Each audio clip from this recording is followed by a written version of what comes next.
for market outlook going forward. So it's weakness across for banks and rate sensitives. Let's address earnings, and Sunil Duggal, who's CEO of Dabur India, joins us on the show right now to talk about Dabur's earnings. Mr. Duggal, thanks very much for taking out the time and speaking with us. Run us through the quarter, the highlights for you this particular quarter, especially in terms of your volume growth as well, which has come in largely in line with what the estimates were at 9%.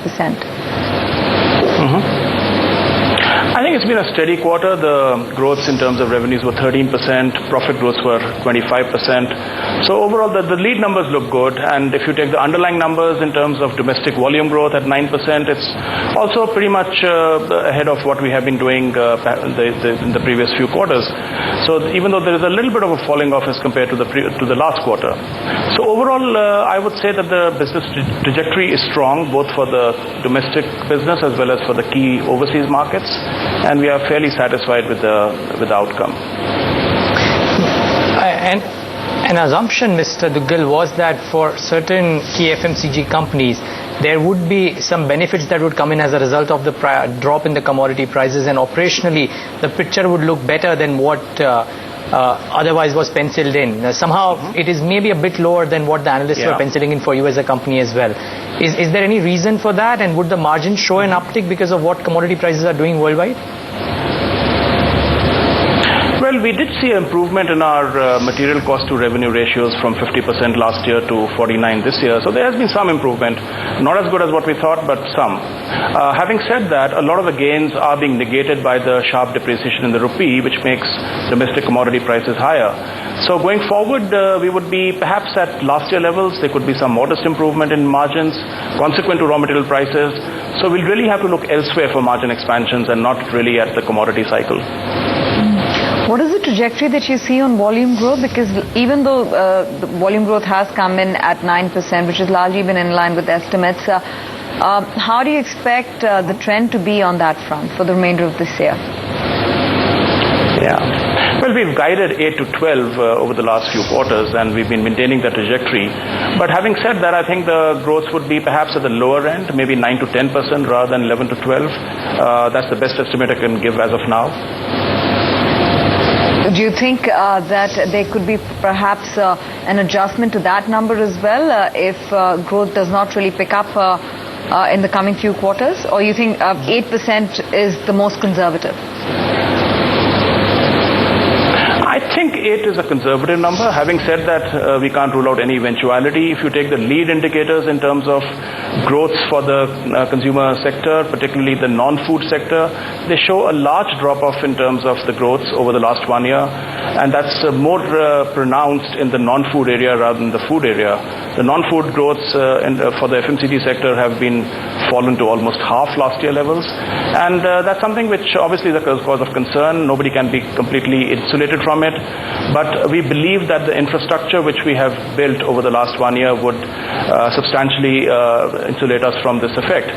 Because the rural growths, interestingly enough, are fairly good as compared to urban growths. The deceleration in demand has happened mostly in urban India and not in rural India. And our growths going forward would perhaps come more from rural than from urban.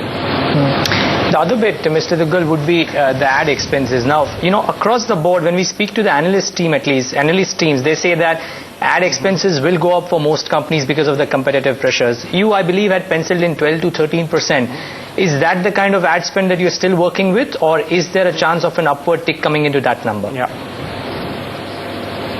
Actually, I had indicated 13 to 14 and I stick to that. I don't see any huge pressures on us to take up advertising. In fact, we'll try to mute them as much as possible because the commodity cycle is not in our favor.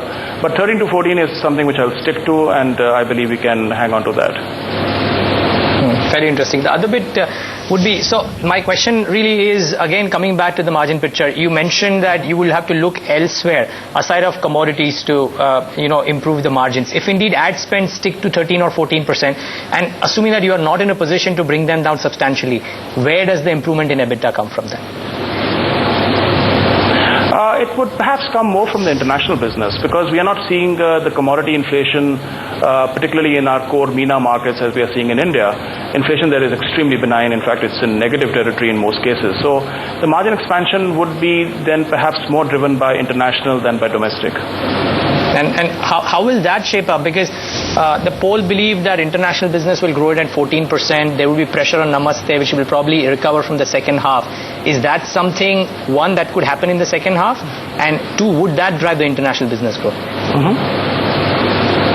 I think the Namaste turnaround has already happened. We grew the business in the low teens in the current quarter, and we expect the business growth to accelerate in the subsequent quarters. So that won't be a drag as it was last year. And the core MENA business is doing extremely well, despite pressures in countries like Egypt, which have got political issues. But the GCC business, which is our most profitable business globally, is growing at an extremely good pace, and there don't seem to be any pressures of any kind there. So I think overall, the international business, which was not our best performer last year, would come to our rescue this year. And even if there are pressures on the domestic business, would be largely mitigated by the international business. Right, segmentally as well, between consumer care and foods business, if I were to just look at your segmental margins, there's been a slight uptick in the consumer care margins and a slight erosion in your food business margins. How do you see the trajectory panning out segmentally margin-wise for both these businesses?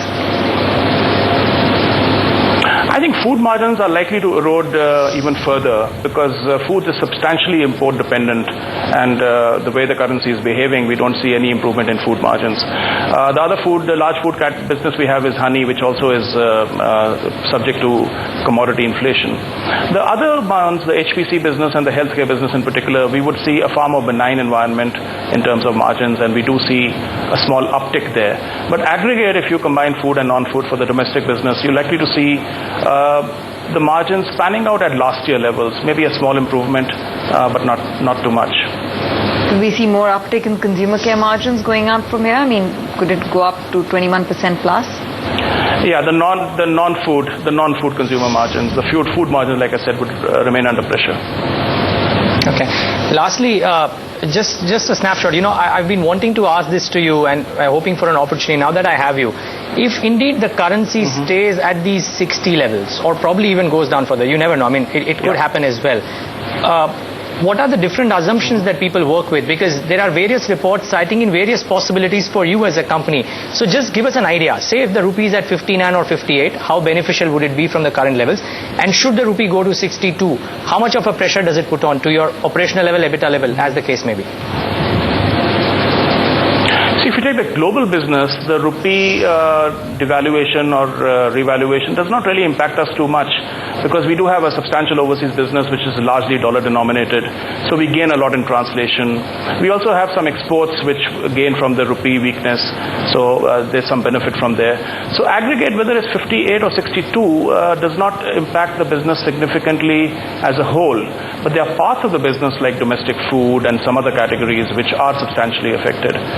So overall, currency is not a huge concern for us, other than some parts of the domestic business. Okay, the other element aside, of course, volume growth, and just want your thoughts on that, is pricing. How do you see that shaping up going forward? If you're looking at volume growth staying within that range of 8 to 10%, what's the outlook on pricing? I think there would be price increases. There's no getting away from that. We had budgeted almost zero price increase, but in the first quarter itself, we've seen a 4% increase. Part of it, of course, is flow through from last year, but some of it is fresh price increases. So I think a 6 to 7% price increase driven by continuing high inflation is what we are visualizing at this point in time. So on the back of that, if you add, say, 8 to 9% volume growth, we do see a revenue trajectory in the mid-teens for the domestic business. Great, Mr. Duggal, really nice having you. Thanks so much for taking the time out and giving us the perspective for the quarters ahead. So price increases in the offing, volume growth stays steady at around 8 to 9 to 10 odd %, and they do not believe that margins will come off. Yeah, they need to look at different levers for margin upticks coming in, but they do not believe margins will come off despite what the currency is doing. So that's in a nutshell what Dabur is saying about the quarters ahead. Price increases, mind you, is what he said, is probably the reality. Okay, that stock is doing okay. Market is not. Let's get in a word on the indices as well. 5980 for the Nifty, almost 100 points off. The Sensex 2 not doing too well. Let's get in Ashwini and Mitesh with their sense of the charts too. Not too many people would have probably expected this move coming in by virtue of the RBI action, because which was unexpected as well, Ashwini largely. But what's the call really now, considering that expiry?